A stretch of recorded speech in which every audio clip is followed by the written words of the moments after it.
আরামভাবে মরে যাবো, যাদের টাকা নাই। বাংলাদেশে কত কোটি কোটি মানুষ, যদি দুই অল্প অল্প দিয়েও সাহায্য করে তো অনেক টাকা দিতে হবে ডাকিয়া। ওর চিকিৎসার কয় টাকা দরকার, আমরা সবাই সহযোগিতা করেন। দর্শক, এই যে আমার পাশে আবু বকরকে দেখতে পাচ্ছেন, ওর পায়ে সমস্যা, আসলে ওর পায়ে ক্যান্সার হয়েছে, যার জন্য হঠাৎ করেই অসুস্থ হয়ে পড়ার পর আজ থেকে 3 মাস যাবৎ তিনি বিছানা থেকে উঠতে পারতেছে না। তো আমরা যতটা জানলাম যে 6 মাস পূর্বে ওই আবু বকর স্কুলে যেত, বারিয়াজাত মাধ্যমিক বিদ্যালয়ে 8ম শ্রেণীতে ভর্তি ছিল, কিন্তু হঠাৎ করে তার ক্যান্সার ধরা পড়ার পর তিনি বিছানা থেকেই এখন উঠতে পারতেন। এই পরিবারের এখন আর এমন কোনো পয়সা নেই যে পয়সা দিয়ে আসলে এই আবু বকরকে চিকিৎসা করাবে।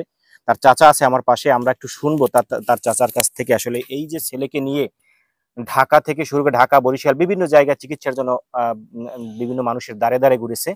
তো আসলে ভিডিওটি দেওয়ার মূল উদ্দেশ্য হচ্ছে এই পরিবারটির পাশে যদি আপনারা পারেন, আপনারা আপনাদের সাধ্য অনুযায়ী এই পরিবারটির পাশে দাঁড়াবেন, কারণ এই আবু বকরকে বাঁচাতে হলে এখন প্রায় 5 থেকে 7 লক্ষ টাকার প্রয়োজন। তো এই পরিবারের এখন আর সামর্থ্য নেই, যদি ওর বেঁচে থাকতে হয় তাহলে আপনাদেরই সহযোগিতা দরকার। এছাড়া এই পরিবারের এমন কোনো অর্থ নেই যে অর্থ দিয়ে তারা এই আবু বকরকে বাঁচিয়ে রাখবে। আমরা একটু তার চাচার কাছ থেকে আসলে শুনি যে এই আবু বকরকে অসুস্থ হওয়ার পর কিভাবে তার চিকিৎসার জন্য বিভিন্ন জায়গায় গিয়েছে। আপনি তো ওর ওর চাচা নাকি?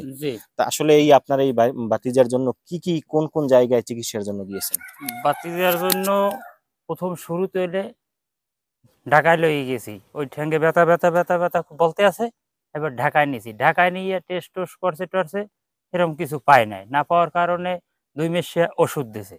2 মাস সে ওষুধ দেওয়ার পর এরপর ওই বাড়ি আইনে 1 মাস ঔষধ কিনে দিয়েছি আমি নিজেই। 25 দিন 20 কি 25 দিন খাইছি পর ওই জায়গাটা আরো ভয়ঙ্কর হয়ে উঠছে। এই শেষে ভয়ঙ্কর হয়ে উঠছে পর এবার শেষে ওরে আমি কি করবো, ওরে লইয়া পাথরকোটা জাফর ডাক্তার বইছে, জাফর ডাক্তারের দ্বারা নিয়ে আসছি। আওয়ার পর জাফর ডাক্তার ওই চিকিৎসার ওই কাগজপাতিও দেখছে আর ওরাও দেখতে আছে। জাফর ডাক্তার বলতে আছে রোগ তো ডাক্তার ধরতে পারে নাই, আমি তো আন্দাজে কোনো ওষুধ দিতেও পারবো না, তাহলে ওরে লই আপনি আমার চেম্বারে বরিশালে আন। এইপর হ্যার তারিখ মতো বরিশাল চললি গেলাম। বরিশাল যাইয়ে জাফর ডাক্তার MRI দিয়েই জিবরে কামড়াই তৈরি কয় ভাই ওলার তো ক্যান্সার হয়ে গেছে। এইবার শেষে কি করবো, কইতেছে যে আপনি যে ঢাকায় যে ডাক্তার দেখাইছেন এই ডাক্তারের দ্বারা দ্রুত লই যান, হ্যার উপরে আমরা কোনো হাত দিতে পারবো না, কারণ হে হলে আমার চেয়ে অনেক সিনিয়র। এইপর রাত 12টার সময় ওখান দিয়ে বরিশাল দিয়ে ঢাকায় নিয়ে যাই। ঢাকায় নিয়েছি পর ওই হেই আগে যে ডাক্তার দেখাইছি হ্যারেই দেখাইছি, হেও বলতে আছে যে ভাই ওলা তো ক্যান্সার হয়ে গেছে, এখন তো আমার কিছু হাতে করণীয় নাই। তারপর আপনি বাপ চেষ্টা করে দেখতে পারেন মহাখালী হাসপাতাল ভর্তি করাইতে পারেন। তারপর ভর্তি টর্তি করাবার পর দেখা যাইতেছে কিন্তু পোলা ঠ্যাং কাটতে ফেলাইবে, কাটতে ফেলাইলেও যে সে পোলা যে বাঁচবে কি না বাঁচবে সেটার সিদ্ধান্ত আমরা দিতে পারবো না। এইবার শেষে আমরা লইয়ে গেলাম ওখান দিয়া মহাখালী হাসপাতাল নি নাই। এইবার শেষে কি ওর মামাগত এত টাকার সামর্থ্যও নাই। শেষে হইন বই আল্লাহ বিদলে কতক্ষণ মসজিদ উঠে কান্দি কেটে আল্লাহ কইয়ে টইয়া পোয়া লইয়া মোটামুটি ওষুধপাতি লই আইলাম বাড়ি আইলাম পর বাড়ি আইসি পর আবার কিছুদিন পর আবার অসুস্থ হয়ে পড়ছে। আবার অসুস্থ হয়ে পড়ছে পরে আড্ডি একটা হাট ফাওয়া গুছাই টুছাই আবার ঢাকা লই যাই। ঢাকা নিয়ে আবার আর এক ডাক্তার দেখাই, হে ডাক্তার ওই মহাখালী হাসপাতাল ভর্তি দেয়। এবার শেষে চিন্তা করলাম যে সবাই যখন কয় এখন মরিয়ের বাসি ওই মহাখালী হাসপাতালের দিক মেলা উঠে গেছি, যাইয়া শেষকালে পোয়া লই যাইয়া ভর্তি হয়েছি। এইপর অনেক 7 তলায় না 8 তলায় বুঝি রুগী থাকে ওই জায়গায় গেছি। যাওয়ার পর রুগীর গার্জিয়ানের জিগাই, অন্য রুগীর গার্জিয়ানি করতে জিগাই যে ভাই এই জায়গায় আপনারা আসছেন আজ কত মাস? এরা উঠে কেউ বলতেছে ভাই আমরা আইসি 2 বছর, কেউ বলতে আছে আইসে আমরা 3 বছর। এখন আমি হুন্নি আমি বেরে কই গেছি যে আমার যে সামর্থ্য আছে তাতে আমি 15 দিন লইয়েই ঢাকার বাড়ি থাকতে হইতে আমার এদিকে যে মেজা পুঁজি পেটা পোতা বাড়ি বেচা শেষ, তাহলে ওরা লইয়া আমি কি করতে পারি? এই শেষে আবার ভর্তি হইয়াও আবার নাম কাটতে আবার লইয়ে দেশে আইছি। দেশে আইয়ে শেষে কি ওর মই পোয়া হইতে থাহে পোয়ায় যাই ওরে মাগো কই ঠিক করলে এই সময় মোরা ওরে বাবাগো কই ঠিক করলে সামর্থ্য নাই, ডাক্তার দেখাইতে পারি না।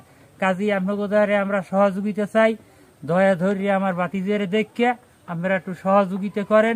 পোয়াটার অল্প বয়স আফসুসে পরানটা ফাটিয়ে যায় যে ওর সামনে রয়েছে সব মনের আশা বাসা।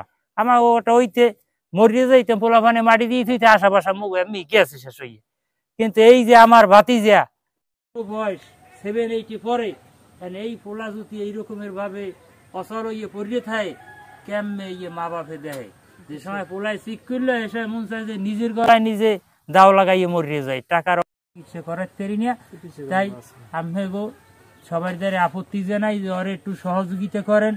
বাংলাদেশে এত বড় বড় মানুষ আছে, বহুত মনের বহুত টাকা পয়সা আছে, একটু একটু দিয়ে ওরে সহযোগিতা করলে পোয়াটা মাদ্রাস লই গেলে কিছু দেখা যায় আল্লাহ ওরে সুস্থ করবে। আশা তো করি যে আল্লাহ সুস্থ করবে, তারপর মরা বাঁচা তো আর আমার হাতে না, এটা হলো আল্লাহর হাতে। কিন্তু আমরা চাচা খুড়া মা বাপ হইয়ে তো আমাকে চেষ্টা চালাইতে হইবে ভাই, আমরা চেষ্টা চালাইতে পারি না। আমাকে দ্বারা আল্লাহর রাস্তে এই পোয়ার পিছনে আমি আল্লাহর রাস্তে ক্ষমা চাই।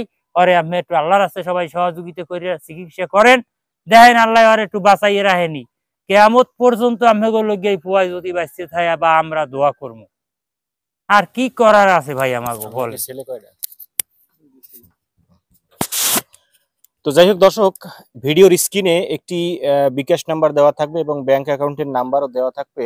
আপনারা আপনাদের সাধ্য অনুযায়ী বলবো যে এই আবু বকরকে বাঁচিয়ে রাখতে একটু সহযোগিতার হাত বাড়িয়ে দেবেন, যে যা পারেন আপনারা অবশ্যই। আর যদি কিছু নাও পারেন অন্তত ভিডিওটি শেয়ারের মাধ্যমে সকলের কাছে পৌঁছে দিবেন, কারণ এই ভিডিওটি আরেকজন ভাই যাতে দেখে এই পরিবারটিকে সাহায্য করতে পারে। সবাই ভালো থাকবেন, আল্লাহ হাফেজ।